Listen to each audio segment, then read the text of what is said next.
I think it's an interesting thing how you've seen the landscape of MMA over the years, especially the UFC. And you were in the ring with, in the cage for one of the most famous MMA fights. It's the Khabib McGregor fight. Oh, yeah. And chaos erupts at the end of the fight. Now, we've heard from multiple stories about what was going on. Luke Rockhold is one of our co-hosts. He's always in here. So he was telling us about him running in the cage with DC. Can you walk me through what was going through your mind when you saw all this erupt? Okay. I think, when it first started, okay, so he, he's holding on to the choke.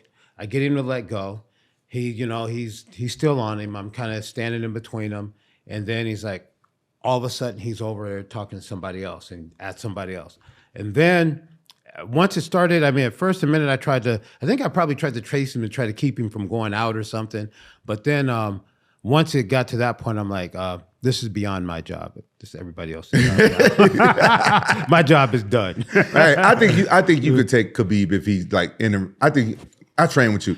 Listen, I train with him. Hold up. No, listen, hear me out. Don't fucking cut me off. I ain't gonna cut you off. You're not an expert. You said it earlier. Someone gotta put you in. Herb Dean can take. Herb Dean is my dog. He's thinking that he'll take Khabib if Khabib pops off on him. He can defend himself. He can take him. He can defend himself. He'll beat Khabib. So, but even though Khabib is that much smaller than me, I heard that he gives Daniel Cormier a hard time.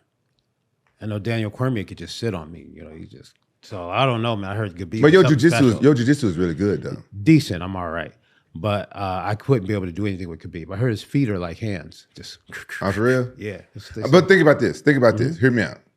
I'm not talking about if you go in a ring and spar him. I'm thinking if something pops off for 5 seconds. I can give everybody hell for 5 seconds. Thank you. Until the athletic commission comes in and get my back. You not understand what I'm saying? Whoa, thank you. What? You not understand what I'm saying? When I said that, you thinking I'm saying like if he fights Khabib in a sanctioned fight where somebody else referees fight, Khabib would probably run circles around him. But think about this: if something pops off inside the cage like that, any fighter, and they go after him, and there's people that can break it up. Thanks for having that belief in me. Yeah. I'm going to believe that. I got you. I feel better now. I feel better. Do you guys understand what I'm saying? Yeah. Because listen, most fights get broken up, right? Within like a couple of seconds. Yeah, exactly. Exactly. No, I know what you're saying. Yeah. So if something pops off with him and Khabib or him and somebody else, I've trained him. He's going to know how to defend himself long enough for some people to come and break up the fight. So if Khabib turned around and said, "Hey, I'm not going to go after Dylan Dennis. I'm going to go after him," and the Dagestanian army comes behind Khabib.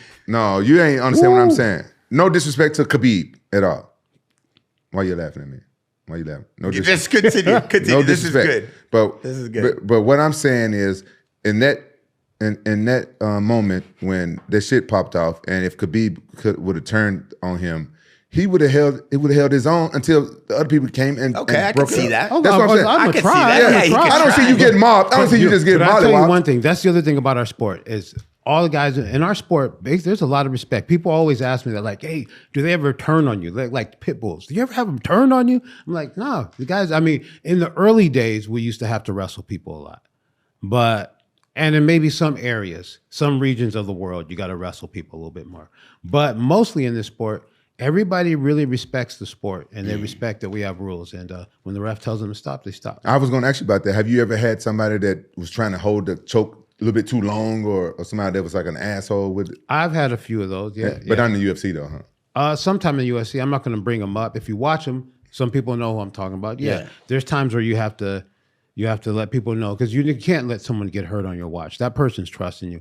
And just so you guys, I've said this a bunch of times, people know, but this job, I consider it sacred.